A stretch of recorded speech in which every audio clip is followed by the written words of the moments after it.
Hey guys, and welcome back to Behind the Vine with Brendan. This is our December Wine Club video, and please accept my apology in the delay. As many of you know, I lost my father at the end of the year and didn't get to making this video the last week of December like I'd hoped. But here goes, and I wanted to make sure that I did this video because I did something different this month, and I kind of wanted to explain it, and I just thought it was a really cool idea. So typically, and you guys already know this, but you get 3 wines per month.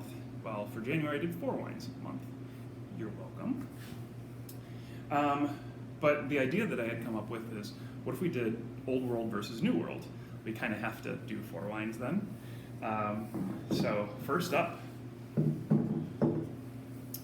we did a white Bordeaux, Chateau Haut-Brion. This is predominantly Semillon with a little bit of Sauvignon Blanc. Typically when you see a white Bordeaux, you'll find that Sauvignon Blanc is the main varietal in there. I've always loved this one because it is different. You know, you're going to smell it. It's going to be aromatically very similar to what you're going to find in a Sauvignon Blanc. But then the texture of Semillon comes through, which is much more of a rich, intense, more of a mouthfeel, mouthful mouthfeel. You know what I mean. But a great wine with seafood especially, oysters especially. The owner of this estate, his name is Michel Dietrich, and I've known him for 10 plus years. He said, milk is to cookies as Chateau Haut-Brion Blanc is to oysters. And just a really funny comparison because I never would have put that with oysters, but the first time I had it with oysters, you get where I'm going. So while this is Semillon and Sauvignon Blanc blend, mostly Semillon, but a little bit of Sauvignon Blanc, this is all or more than 85% Semillon because they don't list any other grapes with it. But this was one that I never would have tried in a million years if it weren't for my adamant salespeople that know me really well. Semillon from Australia. Very low alcohol too, which is really cool. 11.9 or something like that. 10.9. Which just makes this such an easy, friendly, everyday, super easygoing type of white wine.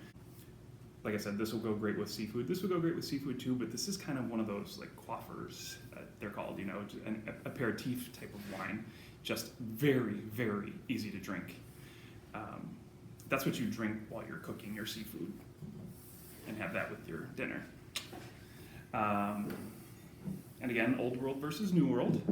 So what I did for the reds, because I loved it so much, and I forgot how much I loved it. It's been years since I had it. I got reintroduced to it a couple weeks ago, and I was like, I've got to do that one. I love it. This is probably the one that actually gave me the idea to do the Old World versus New World comparison. So Chépillon, the wine's called Ciendra. It is predominantly Garnacha. So Garnacha, the grape, same as Grenache in the Rhone Valley, for example. Very, very easygoing, but amazing red wine. Something to be a food wine. Yes, it could go with food. I would make it with such a casual meal. Burgers, chili, s'mores by the bonfire pit. This would be something that could go with anything, but it's a little bit more of those drinkers. The fireplace wine, if you will. And then up next we've got from Birachino. So Birachino, I've had a couple of their wines in the store in the past year, never this one. This is their Grenache labeled single vineyard, very small production, but I tasted this one before we opened and I loved it. I felt like it was a little too pricey for people to be looking for Grenache off the shelf, but that makes it a great wine club wine. And there's not a ton of it in the States, so it's, again, something easy to do for a wine club. A wine, again, I would just love drinking that. Think of it as a pimped up Pinot Noir. A little bit easier going, lighter bodied. Not quite the acidity of Pinot Noir, but great fruit. You're going to love these wines. I don't even need to gush on about them too much. I just wanted to make sure I kind of explained what was going on this month.